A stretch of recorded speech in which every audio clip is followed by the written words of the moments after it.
Alright, so we're back here in the lab, and we got another Alpine on the bench. Another MRV-1507. I love these things. I'll work on these all day long.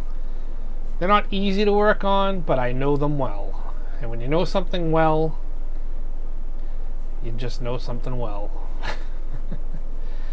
It's just so common that these things blew up. I must have fixed...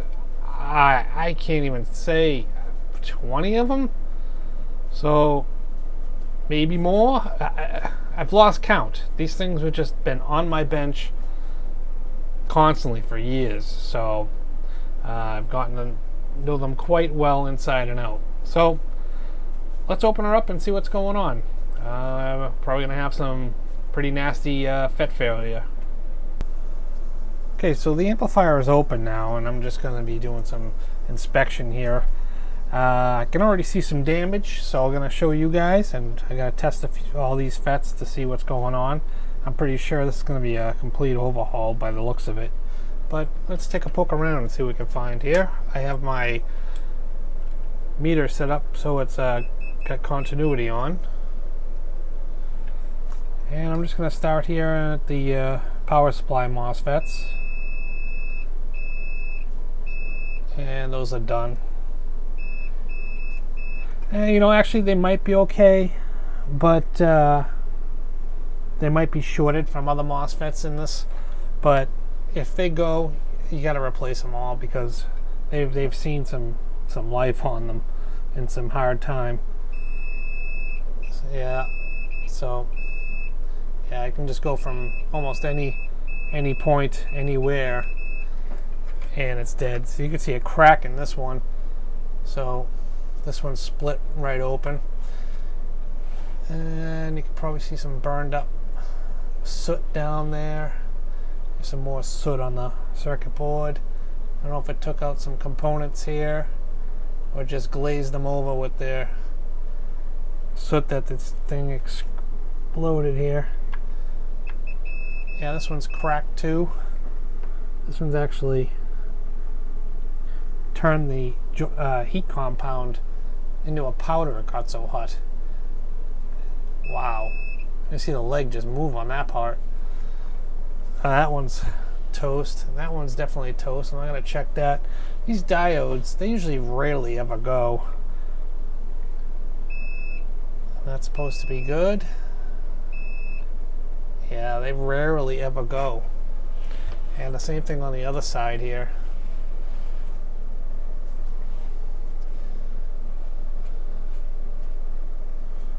Oh, where are we? All right. Yep. They're good. And let's see if this side's any good here.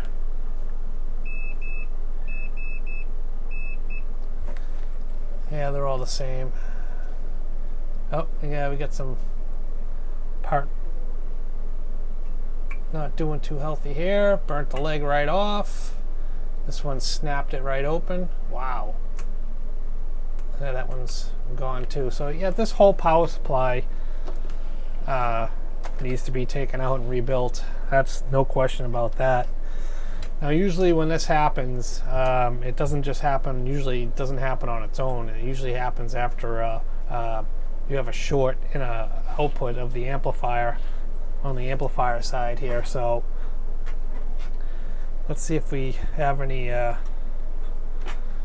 shorts.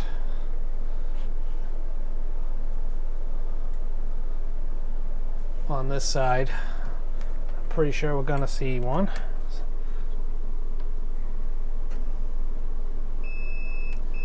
Yep.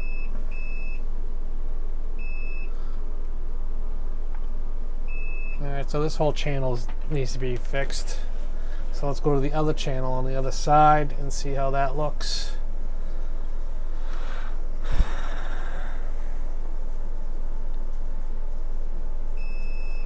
No. Well, now let's check some of the P parts. This side, this channel might have survived That's weird. I've seen yellow legs on both sides before, on both sides of each side, but never on the same side. That's a first. That's like they put all the wrong components in or something. Usually they're green and then they're green and yellow. They'll have a green for the N and the yellow for the P parts, or vice versa. I can't recall. As far as I remember, I mean, these are all yellow too, so there are no green parts in here. So that's kind of peculiar. But I assure you, for this thing to work, there had to have been some N parts and P parts on each side. I don't think somebody put all the wrong parts in here, because these yellow legs were only done from the factory. They don't come like this. I think that's how Alpine knew if you were playing around in here and replace the MOSFET and try to claim warranty work. That would be my guess. So that's how they probably tracked that. And they only did the amplifier MOSFET side because they figured if the power supply is blown, something in the amplifier section is going to be blown. So they already knew that problem. So that's why they probably only dyed the output parts, because they knew if they saw one that wasn't dotted, they knew that either the power supply or the amp had been worked on before. That's just a guess, but I don't know. You never know. So I'm gonna have to pull these boards out, take all the screws out, and just start stripping the end caps off. Just the usual stuff. Nothing spectacular. If you know how to use a screwdriver, that's pretty easy. Pull all the screws off the end cap and all the screws out of the board, off the heatsink, and these things just go whoosh, they come right out. Well, here's a little trick that I came up with. If you put masking tape on the inside of the amplifier up against the heatsink on both sides, when you pull the boards in and out of the amplifier, you won't get the heatsink compound on the paint of the amplifier. And I'll tell you one thing, this amplifier, once you get heatsink compound on it, it's a bear to clean it off. It's really weird. Typically, if I get one of these in and it's already had it in and out, scratched up and all that, I won't typically bother too much. But this one is actually a virgin amplifier, and this is the first time I've actually probably worked on a virgin blown up one of these amplifiers. Usually they've had several hands in them before they get to me, and that always makes my job a little bit more fun. But this is a virgin blown amplifier, which is actually kind of nice to work on, something that somebody else didn't already tinker with. So, alright, so just pull these cables up. I've already taken some of all the screws out of the boards, and now it's just taking the end caps off. Now it's just a matter of just popping this from the grease. You gotta do it slowly, or else you can crack the board.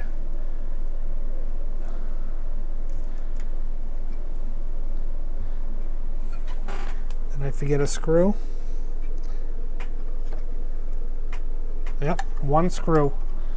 That's the one that always gets me, is the one in the center here.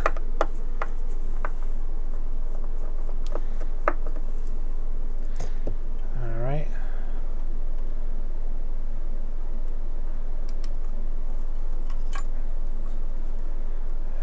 Once you get that up, you got to unplug this LED. That feeds through the board.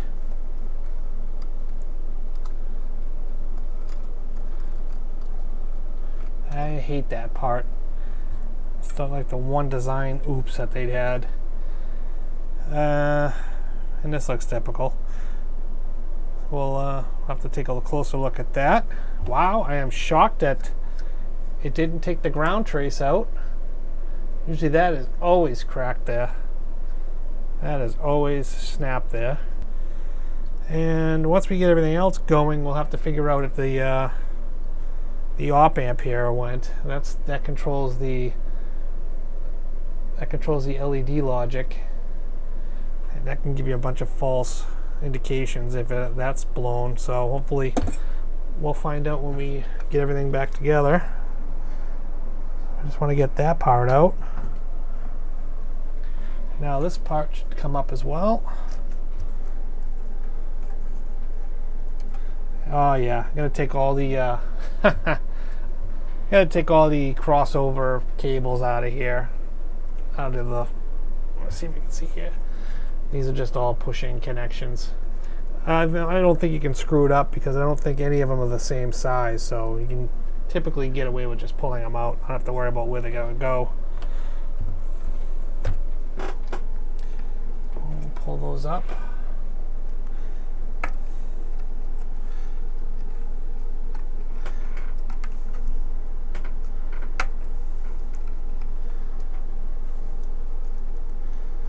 Yeah, these are fresh. Wow. Usually these aren't as tight.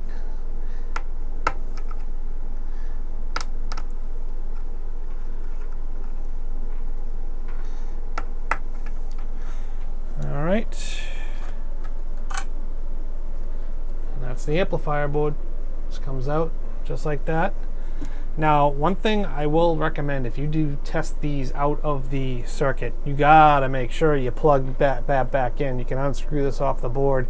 You gotta make sure you plug those back into this board before you fire it up, because you can cause some serious damage again. Don't ask me how I know that.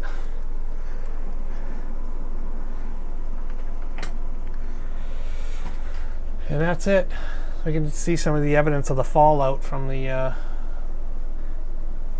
explosion there from that FET. And that's about it. Now I can just kind of put this away, clean this up for later once I get the boards fixed up. So it's time to start working on the boards. Oh yeah, okay, so I got those straps off the top of the FETs, and there's some damaged goodness here. Look at those things. Those things got nuclear hot. Now, it got so hot that it actually started changing color on this thing. A little bit of corrosion, not corrosion, just soot and all sorts of crazy crap. That's insane. Those got pretty warm. Hopefully that one's cracked. Let's check the other side here. Wow, you can see the dye on that one. Let's see what's inside that thing.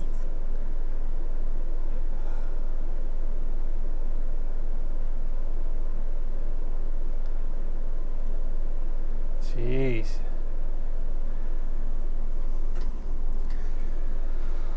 You can practically see the dye. That is pretty neat. But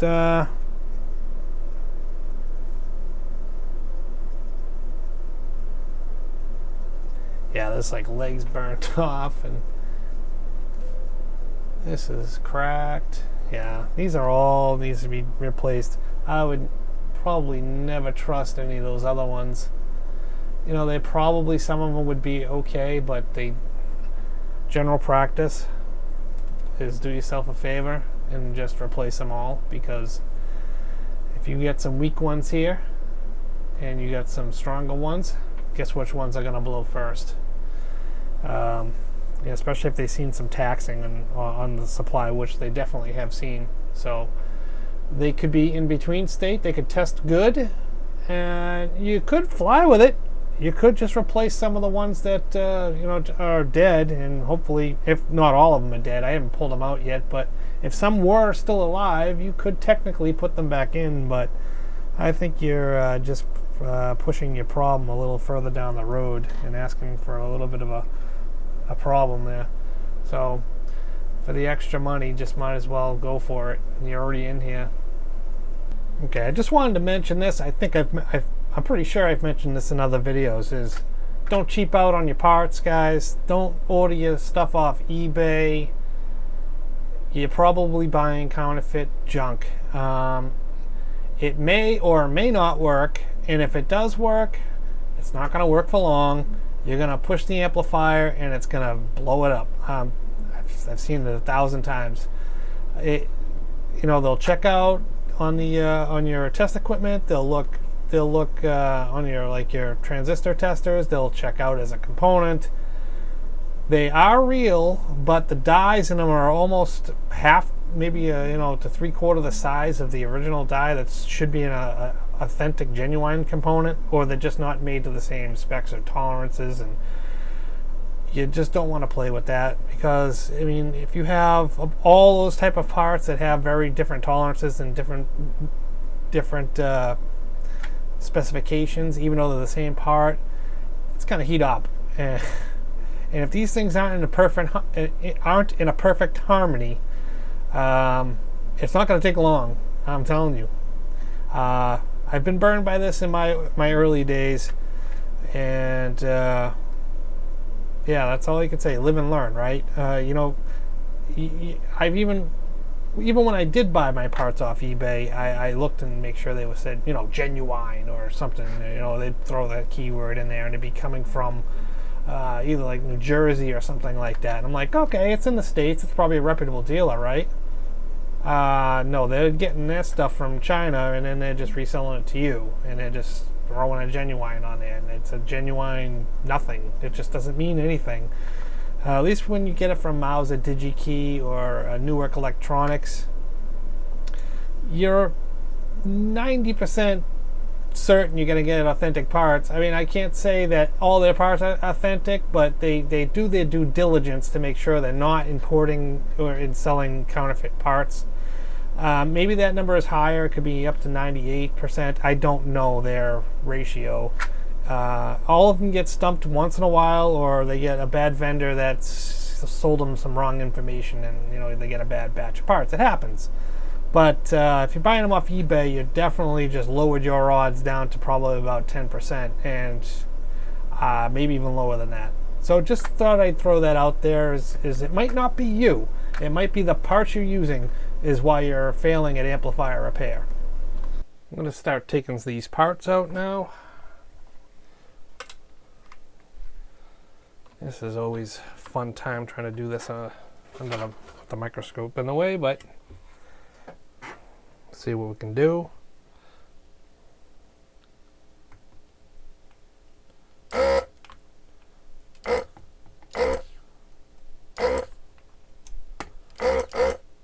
There's a couple of ways you can do this. This is the way I do it, because I have the desoldering gun, so it makes it a little bit easier. But what I have here is I just use a pair of needle nose and put it on the component on the bottom, so I can pull it out after I've got the legs up.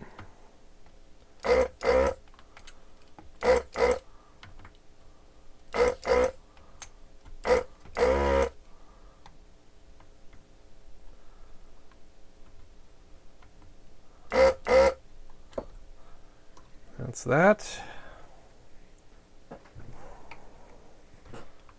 Get the other side.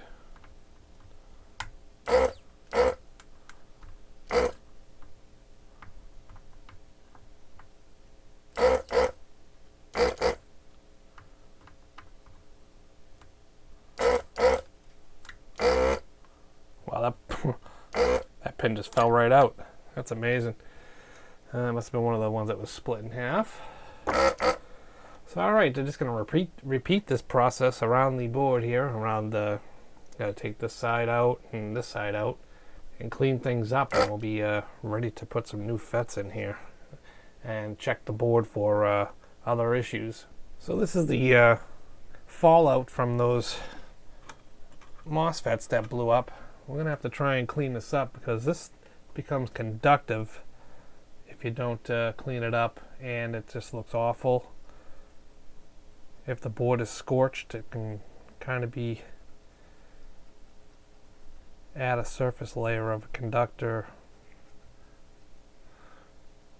You don't want that. Hopefully a lot of it will come off. So this is going to take a lot of Q-tips and some time.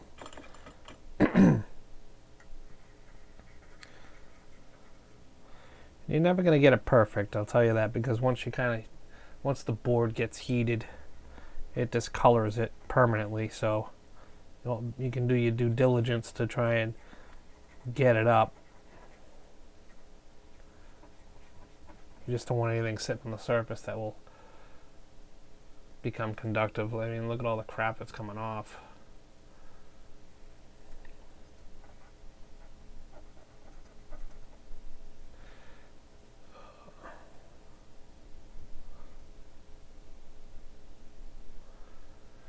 And And there's mica insulators here. We have to get those off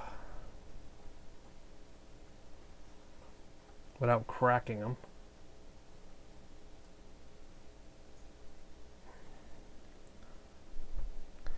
And these are on there fairly good.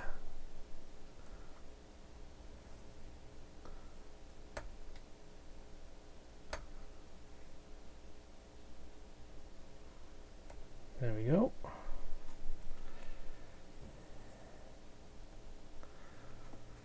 Save that one for later.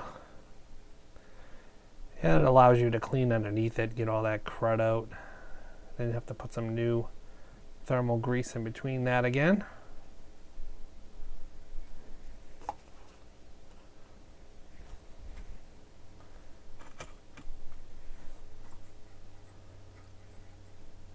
Still got a lead floating in there? Yeah.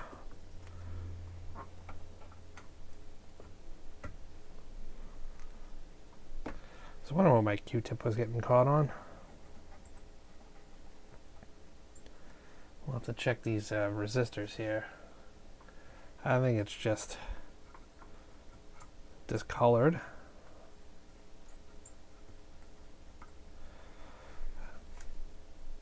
And of all the ones I've fixed, I've never seen any of them actually burnt up. They're usually just in the way of the fallout.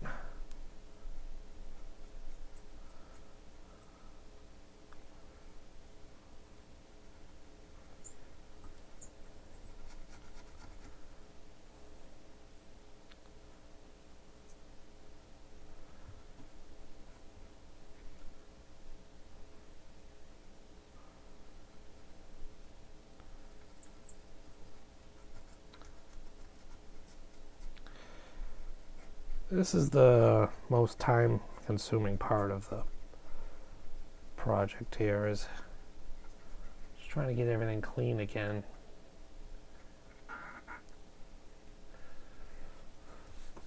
It's looking better already, and it's not perfect, like I said. You're never going to get rid of that completely, but it is better. See, the problem is when this happens, and then somebody fixes it, like myself, even though you got all this out here and up as best as you can, once it's repaired, and if it ever did fail again, the next person opens up the amp and immediately thinks this is the issue. In reality, the issue could be somewhere else. They just see the discoloration and the heat, and they're like, oh, well, the problem must be here, and they're not realizing that that's an old wound. So depending on how you clean it up, might help that issue be mitigated a bit. If you just left it and put those new FETs back in, not only would it look ugly and be possibly conductive, but the next time somebody goes in there, they'll be like, is that the problem?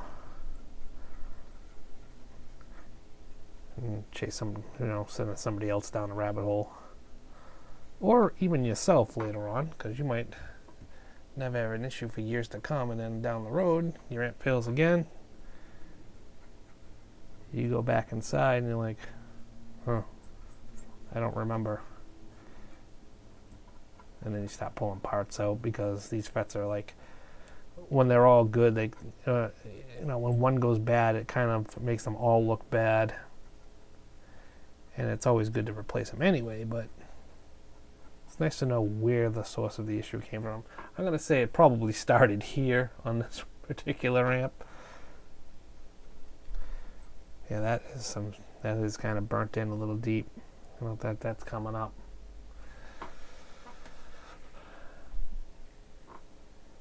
But it's not to the point where it's crispy carbon.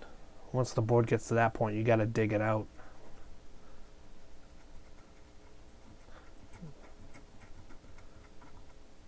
I'll have to throw a meter on that and see if that's has any conductive.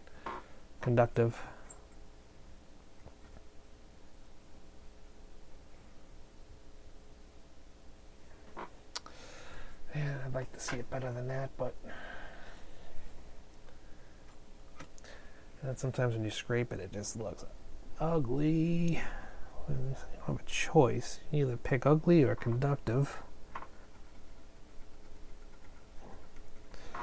Alright, I'm going to perform a little test here. See if it's actually solid or is it burnt. You can usually tell by the way it sounds when you scrape it. It'll either sound like you're rubbing on sandpaper and it'll make a noise and kind of drag, or it'll be solid. This feels solid. And a pick will dig into a real bad part. That's where the component goes. See how that sounds? Listen. See how it sounds gritty? That's burnt PC board right there. And then it sounds different over here. So we're gonna have to dig this area out a bit. Then once we get it dug out and clean up as best as we can, we'll put some conformal coating on that so it'll reseal the circuit board, because once it's opened up like this, it's kind of opens it up to wicking moisture and whatnot. I've seen these a lot worse where you have to dig out this whole corner here and build up a pad on the back side because it's so bad. This is not terrible, but it's not, I don't like it.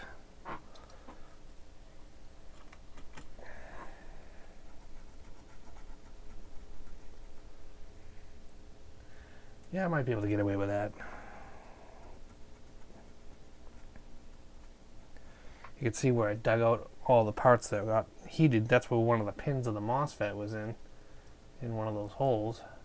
And it just heated up around it to the point where it started just burning that board.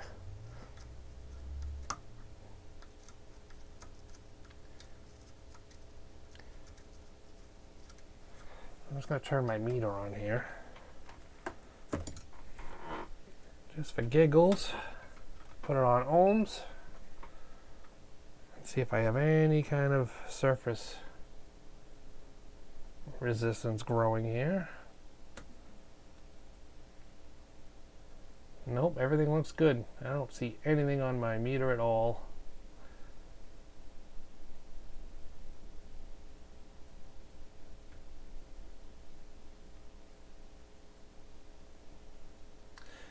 If it's in the high megohms, usually pretty good, but my meter's not even showing anything, so it's happy that it's not.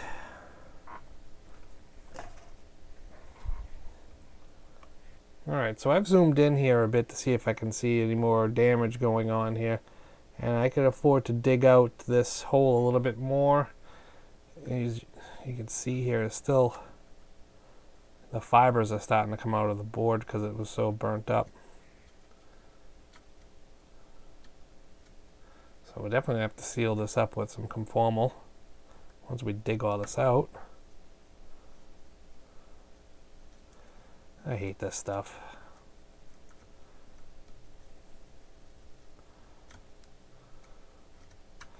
But on the other hand, I don't think those resistors survived. I think we had and they look like they got burnt up too.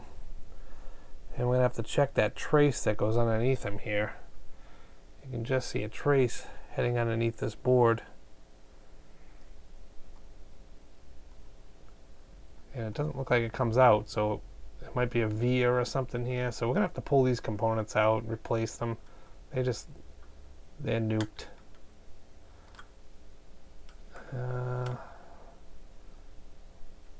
These ones might be just discolored. We'll have to check those out. Might replace those too. Went a little deeper than I hoped, but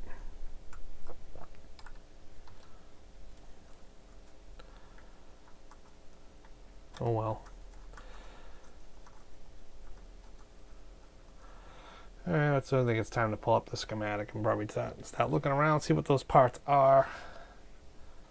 Okay, so the resistors that we saw that are burnt are R641 and R645. They are right here. They are connected and setting up a voltage for this gate of this MOSFET. And just to give you an idea how this works, just a general flyover, this switching regulator control and PWM IC is driving pulses into this circuit here. All these sources are tied together and they are grounded. If you follow this lead, it goes up to here, up, and it's a ground, so that's a common ground here. All these gates on this set of 3 is connected to pin 9. Well, they're driven from pin 9, and pin 10 drives the other side of the gates for this side. This side here, all these drains connect to this side of the transformer. There's a transformer, the round transformers here on the board, and the other set of drains connect to the other side of the transformer.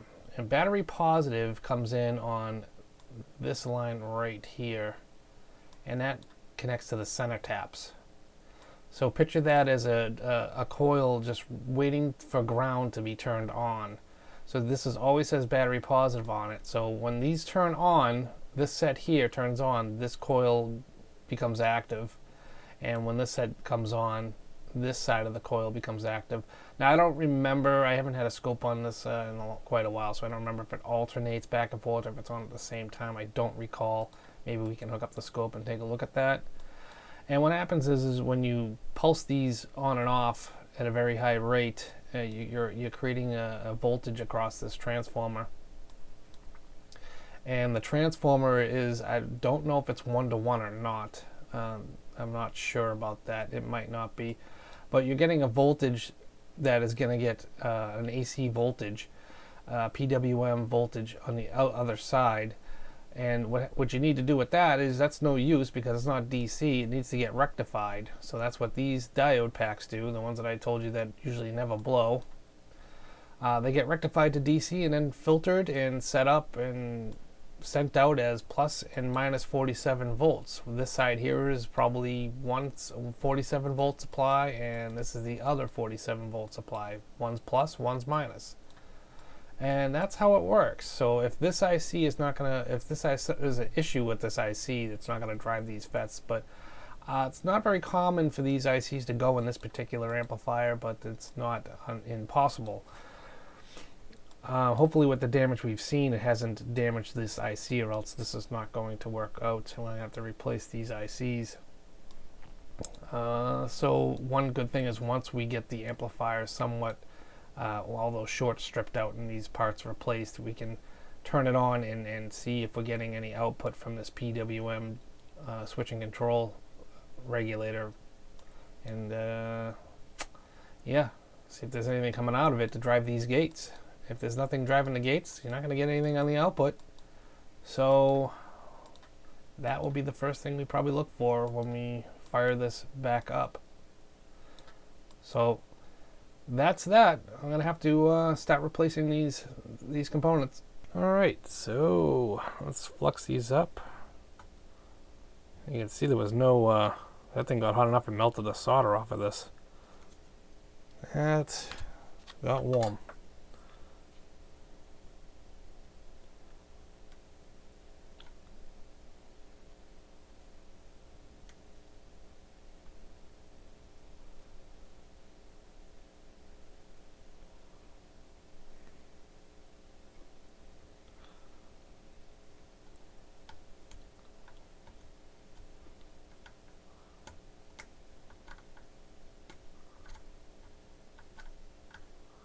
And we should be able to dig those out from the other side now and put some new ones in. Alright, so I've got that as cleaned up as best as it's going to get. I got all that carbon deposits dug out. Now I'm just going to seal it back up a little bit here and try to give the board a little bit more new life here with some acrylic conformal coating. Seal it up here.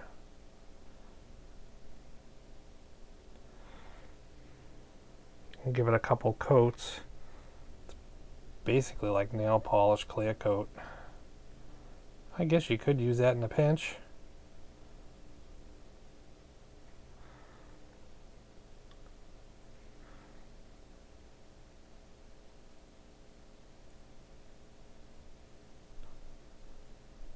Alright, so I'm going to let that dry out, and that should be good to go. That little piece that we thought was a trace is actually just a line on the board. It's just a white line. That's all it was. It wasn't a trace, so that's good. And let that dry. We'll put in some components. New resistors are in. Throw some solder on them.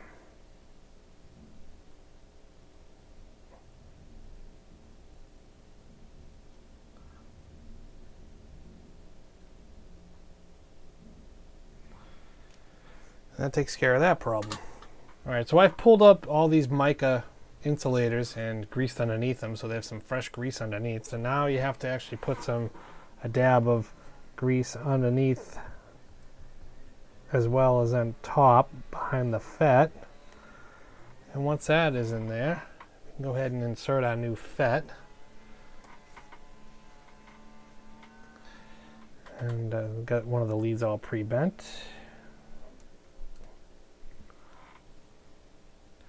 Squeeze it in. You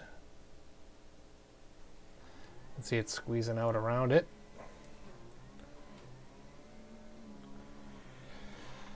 And that's good. I'll have to do that 11 more times. Or maybe, I think it's 11 more times, yeah, all the way around. And we're going to solder up the legs.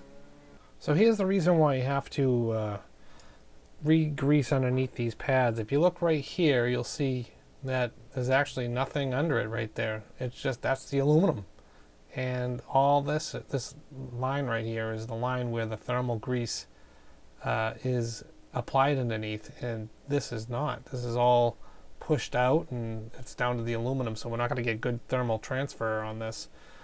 This is exactly where the die of the MOSFET sits, so this is where it gets the hottest.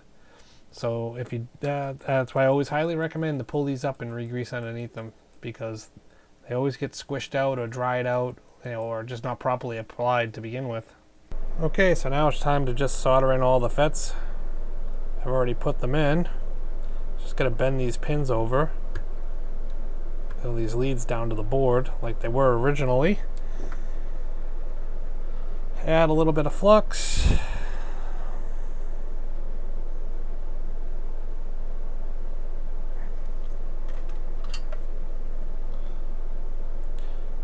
A little bit of heat.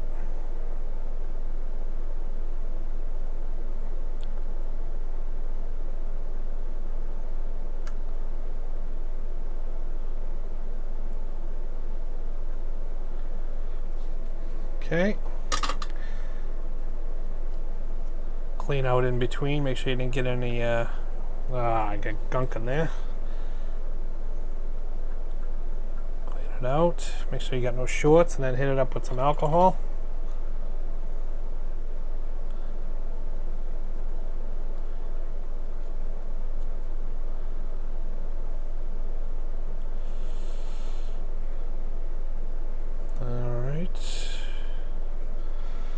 Beautiful. I'll have to do that a bunch of more times.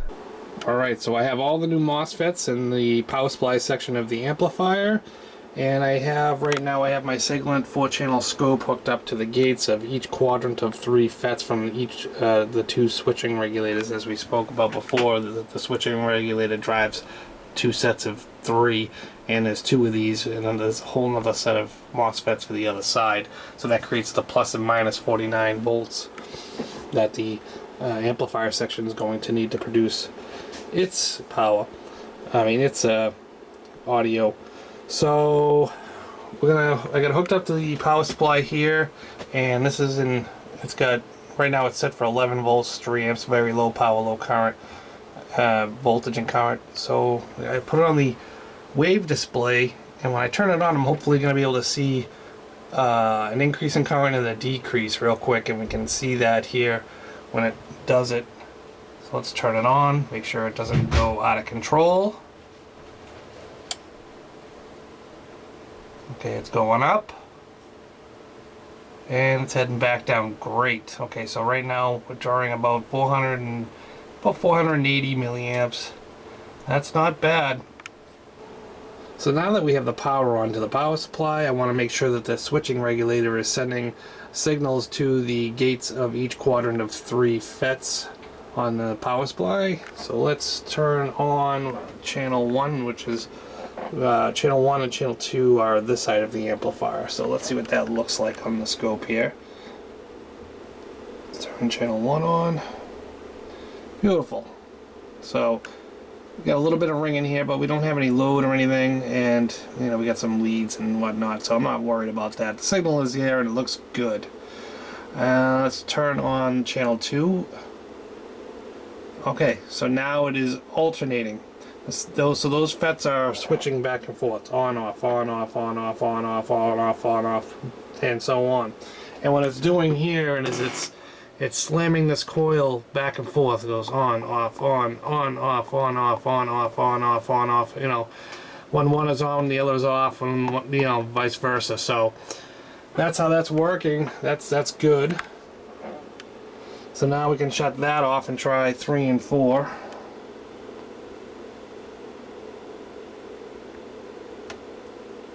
So let's turn 3 on. And we haven't got trigger, so we're gonna have to turn 1 on. And let's turn the 4th on. Yep, it's okay. Beautiful. Alright, so good. They're working as well. So we have a signal driving the gates of all these MOSFETs, so we should have power now. So now we can check this connector right here. And you're going to have a plus or minus 49 volts on the 2 outer pins, and your ground will be the second one in on each side. So when we check this, that's what we're going to be measuring. Alright, so let's check for those voltages. We're going to be looking up here. I got this set to DC volts. We're going to be looking for plus and minus 49 volts. So I'm just probing that spot that I showed you. And there we go, plus 49. Let's go to the other side. And we have minus 49, well 48 and some change, but we can calibrate that. That's no problem. It's working. Excellent. Good deal. So now we can actually move on to the amplifier section, find out what's going on there. Alright, so I got the amplifier board out now, and we're going to be looking at this. These things, I'm just doing a quick overview here. We already know that we have all some shorts in these MOSFETs, so on this channel, so all those are going to have to come out, and we're going to have to put some new ones in there. But these things were notorious for these little pre-driver transistors. They were notorious. Let me put this out of the way. They were notorious for coming loose, broken solder joints because they got so warm, and this is no exception. This one's not too bad. This one's like, it's like a loose tooth. It's just floating in there. It's probably why this channel blew out. It lost control and DC'd, and the rest is history. So let's take a look at that solder connection. Let's see what it looks like here. It's always fun to try and get this on camera. Let's see.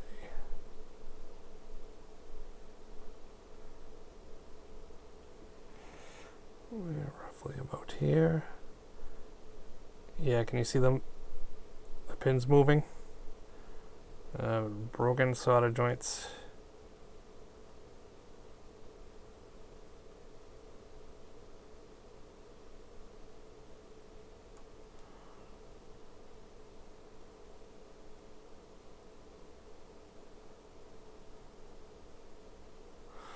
Yep, so I think what I'm going to do is I'm just going to go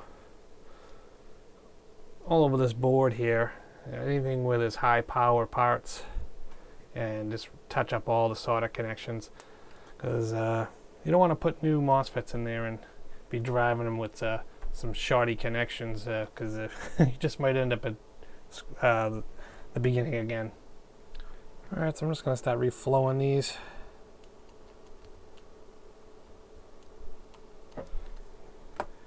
See if it should take care of it.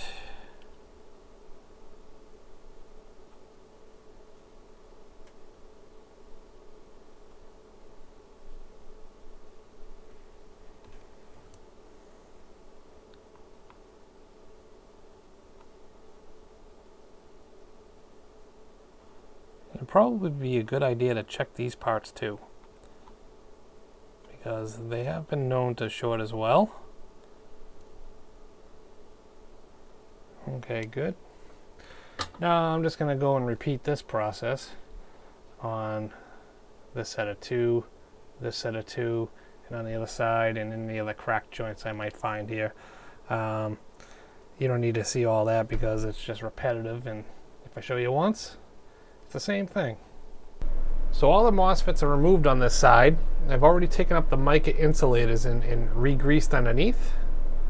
So you definitely want to do that, like I said, so you don't have any dead space underneath where there's no thermal grease, because that'll be problematic.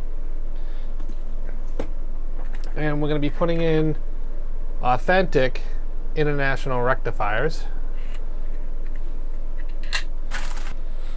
So I have bent the legs of the part into a 90 degrees. Just use a pair of needle nose, wrap that over, and we're just going to be putting the 9.540s and the 540s on this side. So the 9.540s, 540s. What I typically will do is just temporarily I'll write a little note on the capacitor for the channel which side's the 9.540s, and this side I don't have to because I already know that it's going to be the opposite. So just so you know, when you go and throw it on there, and we'll just take a little alcohol to get it off later. And I'm just going to put a little dab of grease on here. And see if we can do this. That's all. And we'll just put it in. See if I can start it first. And you squish it down. See it squeeze out. See it squeeze out.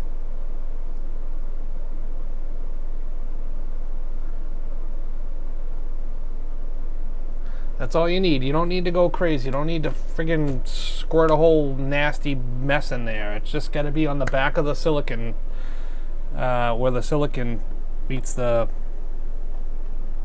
heat sink. Because otherwise it's just going to spread out, and it's actually going to be less efficient cooling it, because it's going to it's going to absorb more heat. So you want it to dissipate as much as it can, as fast as it can. Okay, so I have the boards temporarily fastened down. I'm going to be turning this on to make sure it powers up and nothing draws excessive current. Right now I have the supply limited to about 4 or 5 amps or so. So if I turn the remote lead on, we should see this fan spin, and that lets us know that we are getting at least power enough to spin the fan. We know we have plus or minus 49 volts because I've checked that earlier. So now we're basically checking on the amplifier section, because we pretty much established that the power supply is repaired at this point. So let's turn it on.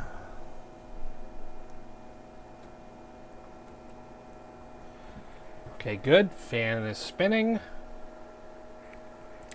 Now, to check the plus and minus 49 volts, you want to do this at 14.4 volts input DC.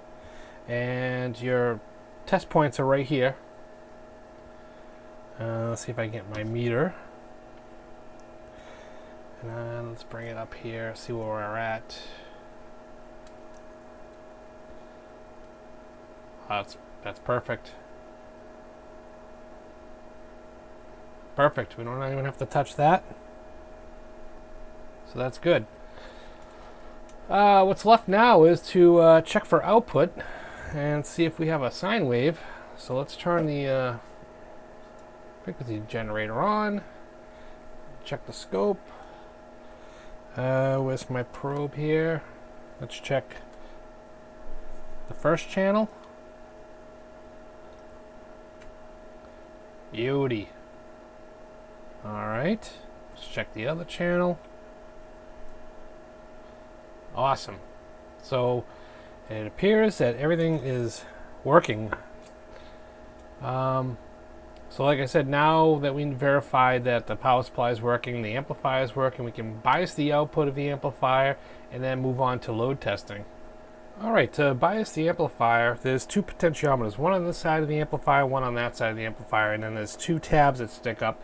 I've gone in depth with this many times. There's like 6 other videos on my channel about repairing these, so if you need to see more location-wise and on the schematic, you can reference those videos.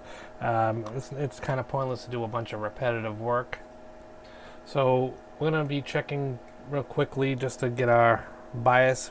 Let's see, millivolts. I'm going to put that millivolt range, and we want to be roughly around 1 plus or minus 0.6.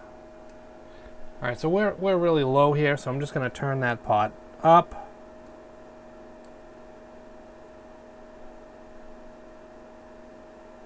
And don't worry about the plus and minus, it's just the way I have the leads.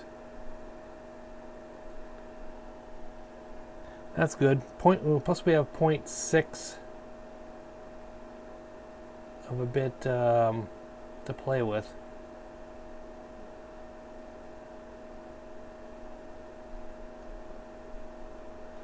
They do make these touchy though.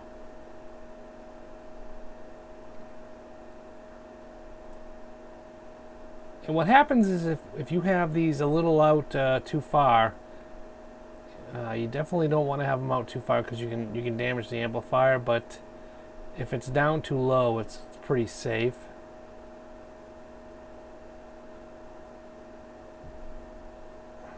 Come on.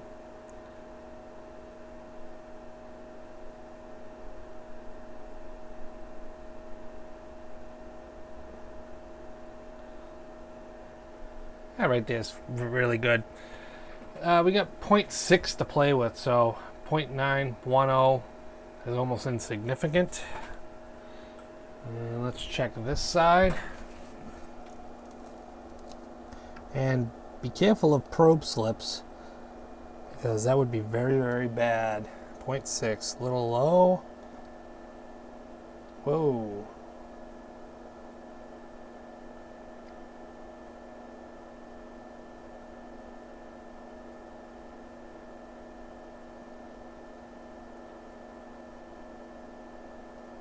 That's good.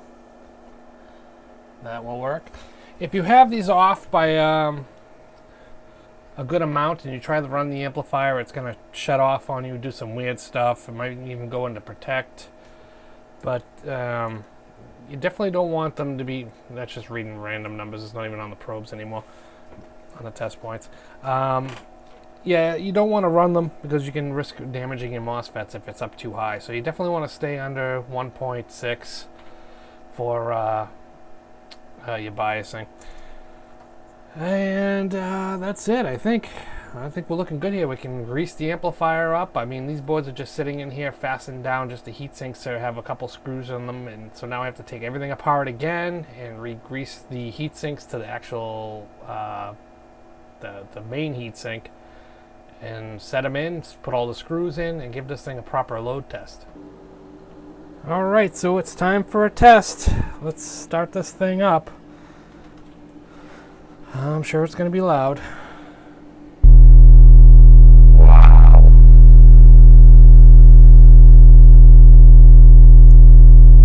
Good signal there. Nice.